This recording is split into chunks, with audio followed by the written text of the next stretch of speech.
Our next presenter, a Palestinian sociocide, will be by Saleh Abdel Jawad.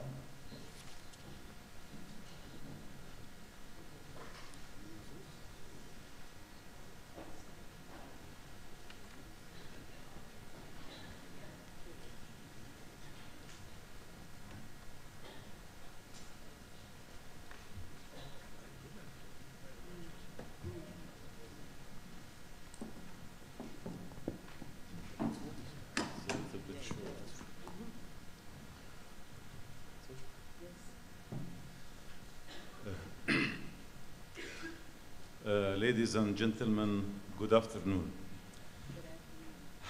I'm honored to be here with this distinguished audience and panel with some of the most intellectuals and activists.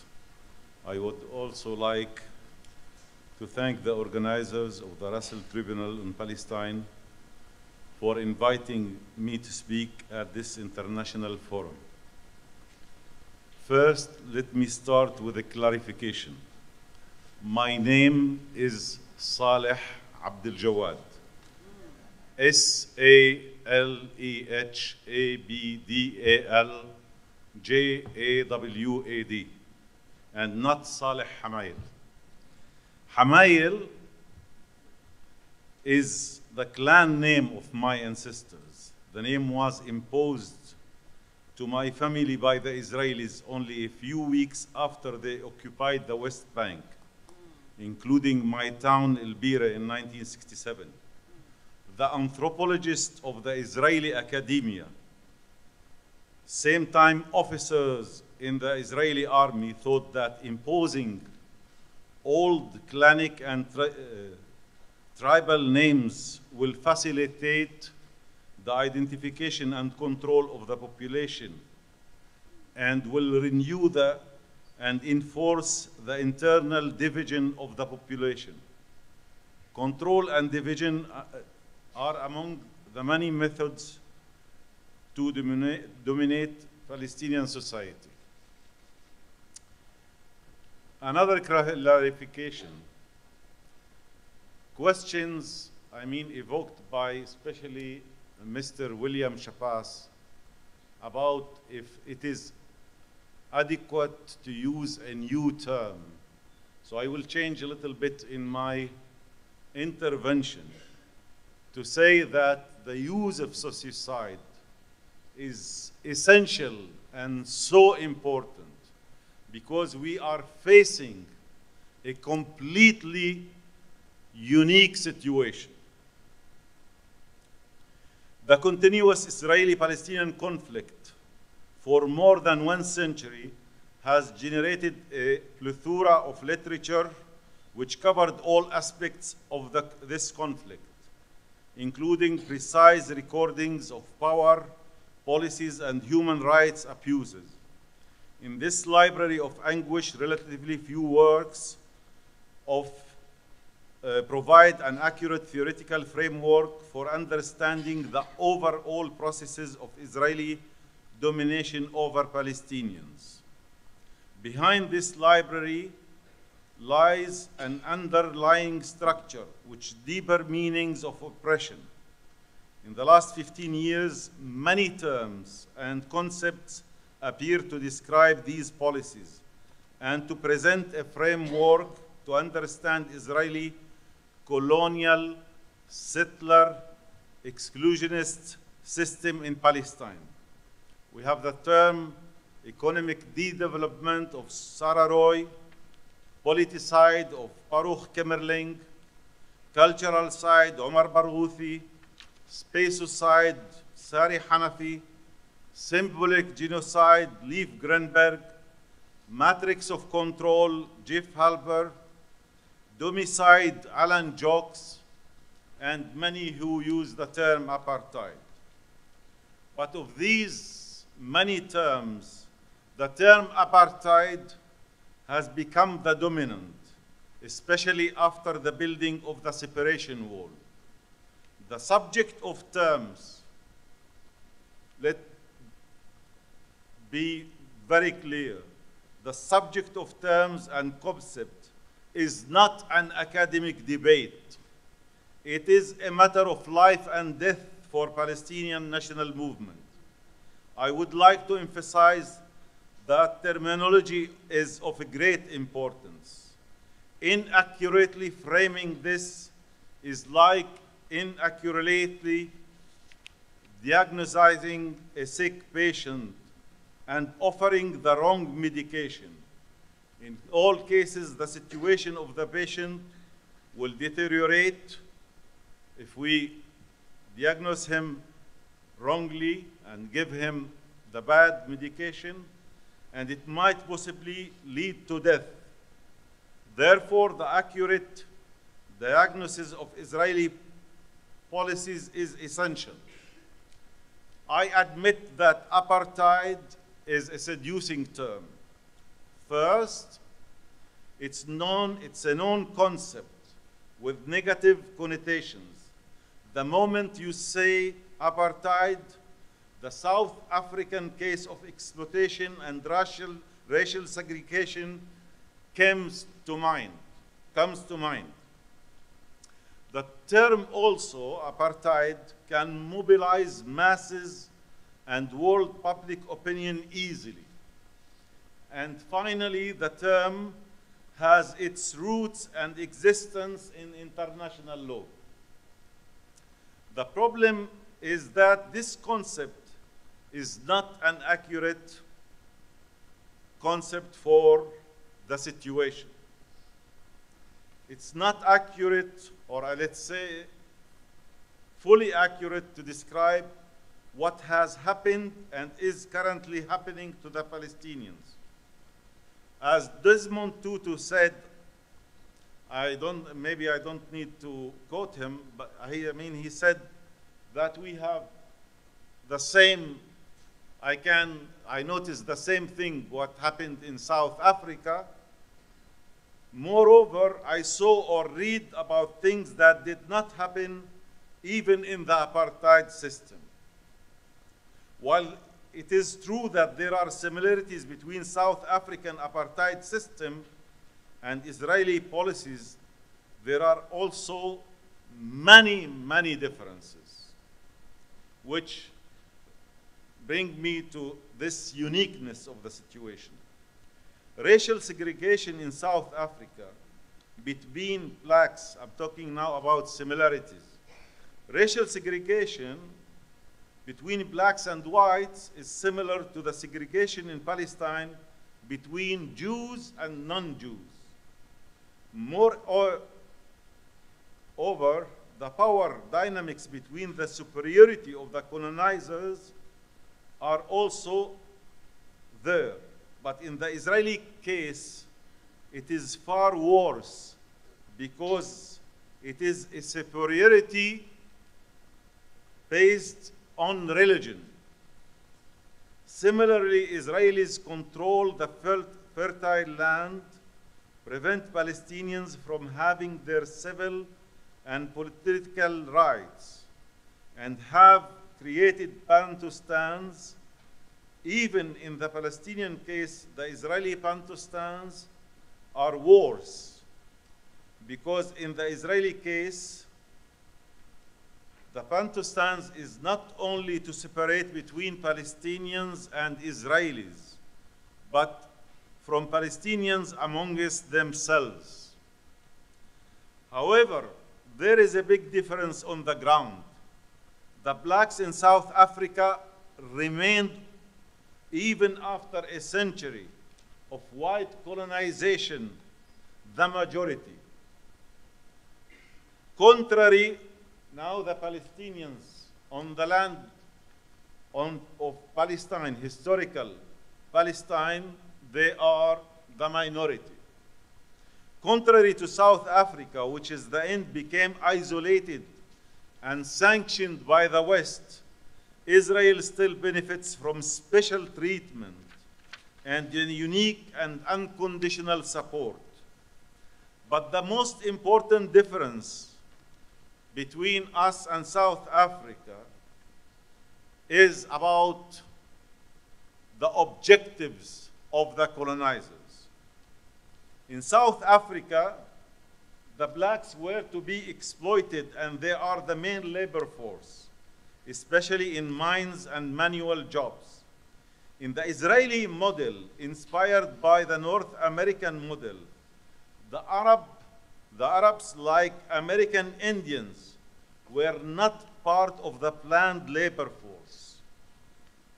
And you know, whenever a colonial settler situation never used the natives as labor force, their fate was always genocide, total physical extermination. Now that was not easy to do in the middle of the 20th century. I mean, fortunately for us, the Zionist project came in 1948.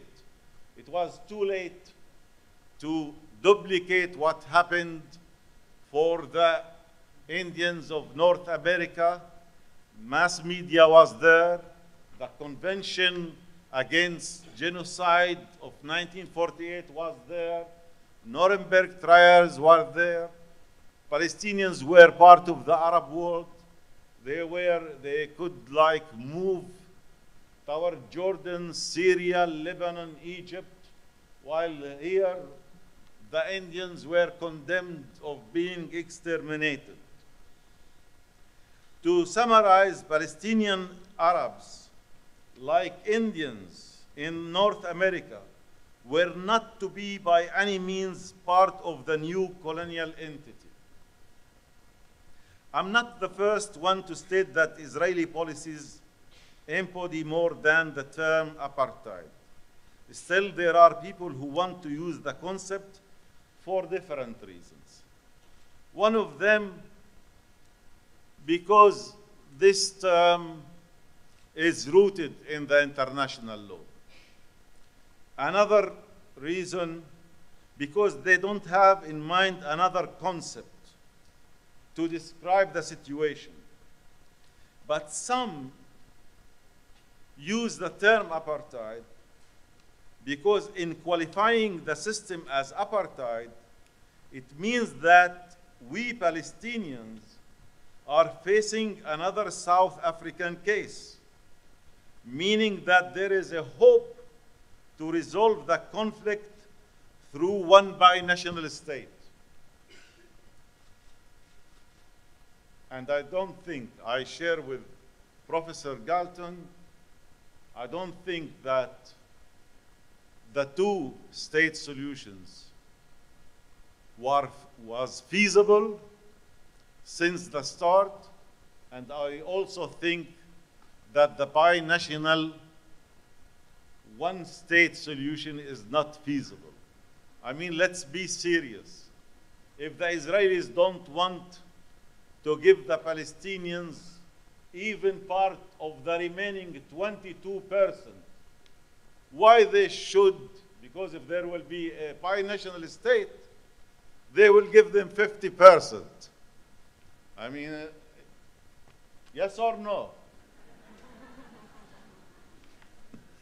So the question rises, what we are facing and how to accurately describe this situation. I proposed the term sociocide. Sociocide is an analytical concept which I used. The first time I used this concept in my master dissertation presented to Nanterre University, Paris, in 1979. And why I used the term sociocide? Because it was unique. Everybody at that time thought of the 1948 as a war, a victor and a defeated Palestinians. But for me, something totally different. Not only because 60 to 65% of the population became refugees, not only because 80 to 85 of the Palestinian villages who came under Israeli control, totally destroyed, not only because of the 11 cities who occupied by Israel, by Israeli forces in 1948, 5 were totally depopulated, meaning not a single Palestinian remained. This is Majd al-Asqalan, Tibriyad, Tabariya, Bir al-Saba', Safad. There are another 5 cities, Jaffa, Haifa, Lod, Ramle, and Akka.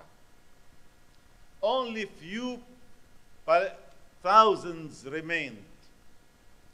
The only intact city in 1948 was Nazareth, because Ben Gurion thought that he will anger the Vatican and the Christian world. And this is why he sent telegraph after telegraph before occupying the city, not to harm the population, not to evict the population. In the 3rd telegraph, actually, he gave the orders to shoot even the looters of the soldiers. But also, if you look to the Palestinian map, you will not believe the extent of ethnic cleansing. If you see this line from Jerusalem, I mean in the middle of Palestine, this road between Jerusalem and Jaffa, and you go to the south toward Eilat, or this is the Rashrash village, the Palestinian name. Not a single Palestinian village remained. If you take all the coastal plains from Lebanon to Gaza, only 2 villages remained. Only 2. Lefredis and Jisr al-Zarqa. Another thing which make me talk about sociocide, none of these destroyed villages was destroyed because of the war. I mean, the houses was so strong, and the Israelis at that time didn't have the firepower to destroy a village. And in many cases, people fled before, having a battle. We are not talking about a Bosnian case where there were battles all the time, or like in Vietnam. All these villages were destroyed after the depopulation, and not because of the war. Also, we have to take in, it's not only, let's say, depopulation. All our cultural, written heritage was destroyed or confiscated. Israelis need in 1948 our houses even to absorb the immigrants from abroad. But they destroyed the houses because the identity of the landscape must be destroyed. This is why this general phenomena in 1947 is more than genocide. It's more than you exterminate or you don't exterminate. It's, let's say, all these aspects together, which oblige us to search for a new, let's say, definition. Now, in 1986, I presented, so in 1979, I used the term only for 1948 and never use it for the after 1967. In 1986, I presented my PhD, and this is where I use it to describe the ongoing process after 1967.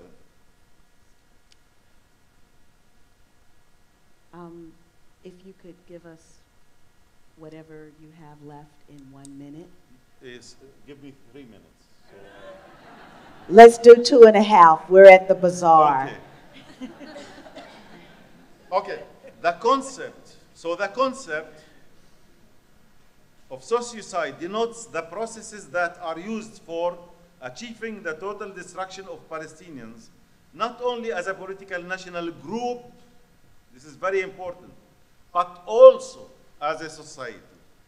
Its final objective is the expulsion or the uprooting of the Palestinians from their homeland. I use the concept in two different meanings to describe two different historical phases. The first as a result and final product. The second as a long-term process. The first phase came as one stroke, causing a vast destruction of the Palestinian society during the tragic events of the Nakba. The second phase is a gradual and continuous process of Israeli policies and measurements which is destroying the fabric of the Palestinian society in occupied territories since 1967. As I will detail further on, these two aspects of the concept ascertain the fact that the Nakba is a continuous since 1948, despite the different methods and means. Using sociocide as a concept is also important to describe what happened to Palestine society today, to what is going on and happening in Iraq and Syria now. There is a relation between the two cases. At the beginning, when I used the concept, I considered sociocide to be less dangerous than genocide, similar to Ilan Pape's position expressed yesterday, because I consider the latter to be associated with a massive extermination of people. Later, I thought of the two concepts as equally devastating, since sociocide as genocide have the same objective in common: total or partial destruction of a human group. My third confrontation with this concept came while I was reviewing Professor Galton's definition, which crystallized and added to the definition to encompass, in addition to genocide, all concepts mentioned before, like politicide, apartheid, etc. Since I have only, maybe 1 minute. No, you got your full 3 minutes. No, only 1 minute, please. I just want to say what is interesting also about sociocide and why we have, yes, to use this term. It's about the internal dynamics of sociocide, okay? Because, a lot of people talk about the wall. They said this is because of security, or this is because to take more land, or this is because transfer the population. But mainly for me, the wall is, the Israelis know their policy is creating a lot of anger inside the Palestinians. And the Palestinians are unable to export this anger toward the Israelis. So the wall, the main objective of the wall is to create a closed space where all this energy of anger destroy the Palestinians themselves. Moshe Dayan in 1973, he said, and I'm quoting him, and it's not a well-known quote, I will create a situation where the Palestinians will rot and stew by their own sources. This is sociocide. The other thing which also, it's how the Israelis eliminate our real leaders. The real leaders, the nationalist leaders, and through mass media, fabricating our leaders. I'm not talking about the small informers who give information. No, I'm talking about people who are forming policies. I mean, if today we are since 20 years going in a process which was clear, even after a few months, that it's going to nowhere. It is because we have non-nationalistic leaders. This is the important thing about also sociocide. I'm sorry, but just to finish, yes, we need this concept. There is a unique situation which needs a unique concept. And our job is how to introduce this concept, you know, to struggle and to introduce this new concept in the jargons of the international law. Thank you. Thank you very much. Sorry about mispronouncing your name. No. I get that all the time. No. I say my name is Nawakamig. Because it is And by they- passport. Don't, I mean, it is obliged. I mean, No, I say my name is Nawakamig. That's my name. And they say, well, what's your white name? And I say Dennis Banks, and which is an Irish name, and I'm not Irish at all. So, but that's what they call me. Our next, we have some questions from the juror. Michael, go first. Cynthia, Stefan, Ronnie, and I will go last. Michael. Yes, I've got a question. What's the definition of apartheid under the Apartheid Convention? I mean, for me, apartheid is... No, sorry, not for you. I'm going to be precise. You've had the floor. I want an answer to this question if you know it. Since you've dismissed apartheid pretty well. No, I'm... Well, just answer the question. What are the terms, the definition of apartheid? No, I mean, excuse me, I didn't exclude apartheid. What No, I sorry, said... sorry, please answer the question. You've had a speech. What?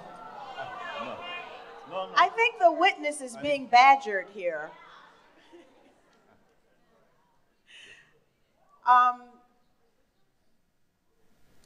I'll give you an opportunity. There's so many questions that are here, and I've just been told that we don't have time.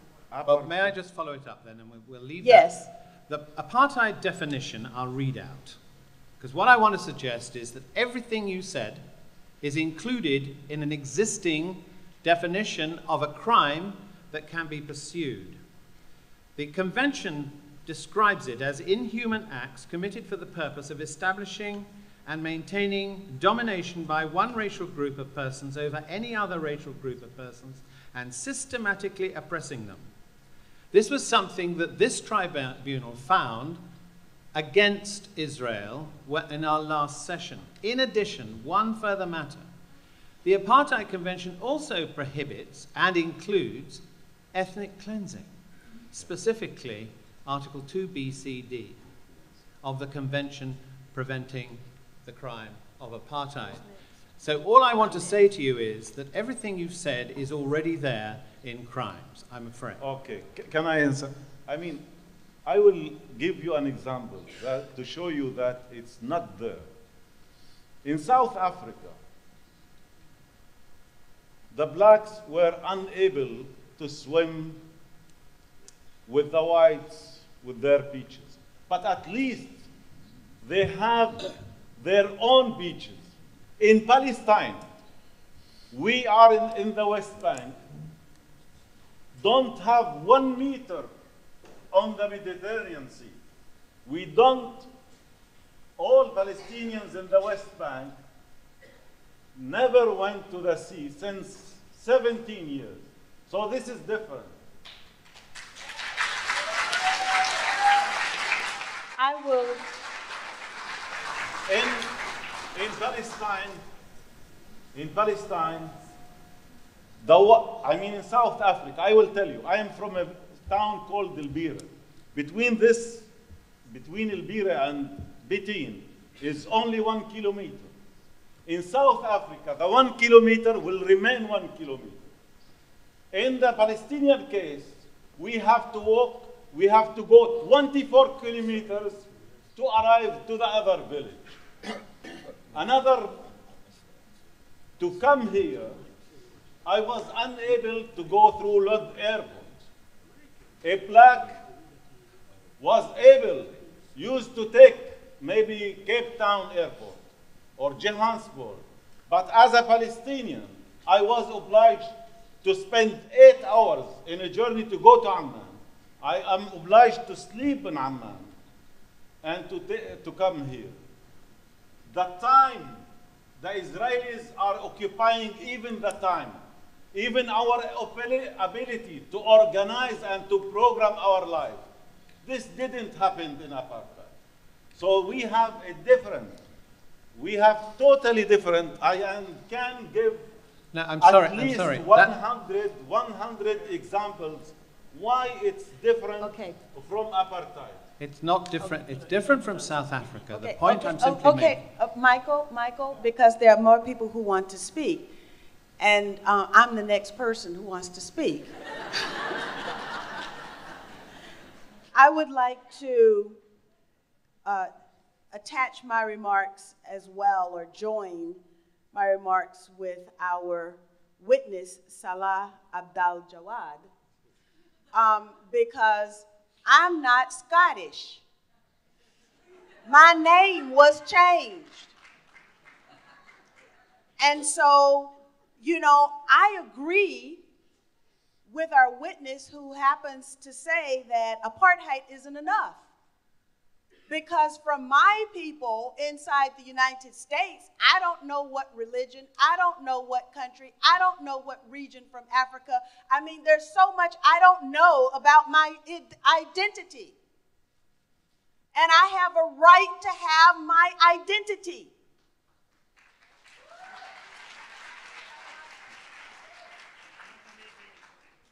So I had some more things, but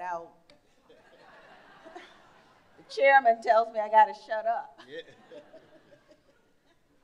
Our next question will from Stefan. No. Ronnie? Thanks. Okay. Thank you very much, and I admire your passion. And certainly, speaking to the audience as well, the tribunal has heard the passionate contribution and will discuss. So there's no prejudicial position here. But I do want to remind you, and perhaps others in the audience, that when we use the term Israel practicing apartheid, it's not that we say that it is identical at all. We're not saying that these are identical cases at all. And I agree with you in terms of some of the examples that you've been given about the majoritarian aspect of the indigenous people of South Africa, for instance, to the black majority, etc. The labor question in South Africa, apartheid needed black labor, and it's correct. In Israel, they do not want the Palestinians, and they would want to see the Palestinians totally, completely out of the question. But it's very, very important to understand that from the United Nations, the International Convention, the way apartheid is utilized as a concept is not that it's the identical case in Israel. In fact, and with all due respect to you, and I'm not criticizing you, we do see that the Zionists are the ones who accuse people who say Israel is an apartheid case. They say, oh, it's not identical. The Arab people in Israel are allowed to vote. Of course, that was never the case with black South Africans. So it's not that we say it's identical. There are a number of very important aspects that are different. It's the question in international law and the Convention of International Law of what the crime of apartheid is. And that's what we have to consider. We have considered this in Cape Town. We South Africans are not the ones who say, oh, we must use this concept for Israel because we are chauvinistic, we want to use such terms. It's been Palestinians like yourself, it's been Israelis like Ilan Pape and others who have said, we see Israel practicing apartheid in a vicious form. When Archbishop Tutu and many others, freedom fighters from South Africa, who have gone to the occupied territories, for instance, or into Israel, we say we see apartheid, and in fact it's much worse. And we do see that it's much worse. But I just want you to understand, we're not simply saying it's identical. We're looking at international law. Thank you.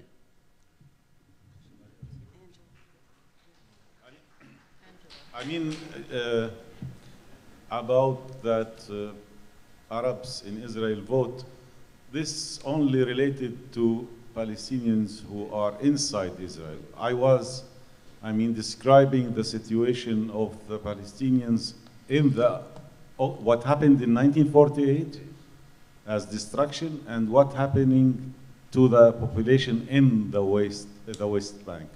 Let me just remind you that we have also something different because all Palestinians in the occupied territories since 1967 are considered not as citizens, not as second or third class citizens, but as residents. This is also, different from, different and worse from the South African case. Thank you. We have two more questions. Angela Davis. First of all, let me thank you for your testimony, and I would like all of us to remind ourselves that we're not engaged in adversarial proceedings, that we are attempting to move towards the moment when we can formulate strategies that will allow us to move forward in the defense of Palestinian freedom. And in that context, I would like to perhaps add to what Ronnie said about the strategic use of the term apartheid. And I'll say that when I visited Palestine, my response was continually, this is worse than Jim Crow in the South. This is worse than apartheid. And so apartheid being a concept that has international resonance has been in part responsible for taking up the campaign, the BDS campaign, the Boycott, Divestment, and Sanctions campaign. And I'd like us to think about the strategic use of these terms in the context of what they enable us to do. And I hope that in the last session we can talk very specifically about how to build on the work of the previous tribunals, the tribunal in which apartheid was discussed in relation to Palestine in Cape Town. And in all three of the previous tribunals, there was a call for people to become more involved in the BDS campaign. So I want us to see these deliberations in the context of developing action agendas, which is, I think, why we are doing all of this in the first place. I'd like to just make one comment. At the 1980 Brussels Tribunal in Geneva, the word to describe the actions against Native Americans in this country was genocide. But I understand now another meaning of sociocide, and I think that I think genocide is a lot stronger, only because, maybe because I've heard it longer. There's a complete massacre of an entire village and community and human beings. Whole tribes were wiped out. So that's how I view genocide. And sociocide, of course, cultural, the social conditions, both of them apply to both of us. So, but I want to thank you very much for your presentation and for your strong words. By the way, are you in the movies over there too?